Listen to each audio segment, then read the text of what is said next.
বিদেশে থাকা বাংলাদেশিদের ভোটাধিকার নিশ্চিতে নির্বাচন কমিশনের উদ্যোগকে ইতিবাচক হিসেবে দেখছেন প্রবাসীরা। দ্রুততম সময়ে ভোটের সুষ্ঠু এবং নিরপেক্ষ পরিবেশ নিশ্চিত আহ্বান জানিয়েছেন তারা। দেশ থেকে দূরে থাকায় বছরের পর বছর ধরে দেশের নির্বাচনী আমেজে সামিল হতে পারেন না প্রায় অর্ধকোটি প্রবাসী বাংলাদেশি। এর মধ্যে রয়েছে ইউরোপের দেশ ফিনল্যান্ড এবং সুইডেন সহ বহু প্রবাসী।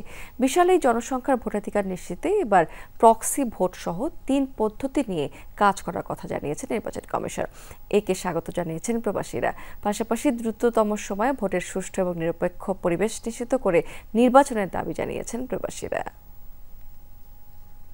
আমি চাই যে বাংলাদেশে আগামী সংসদ নির্বাচনে ফ্রি, ফেয়ার এবং অংশগ্রহণমূলক নির্বাচন হোক, যাতে মানুষ স্বাচ্ছন্দ্যে, আনন্দে এবং উৎসব মুখর পরিবেশে ভোট দিতে পারে। দীর্ঘদিন যাবৎ আমাদের একটা দাবি যে আমরা যাতে প্রবাস থেকে ভোট দিতে পারি।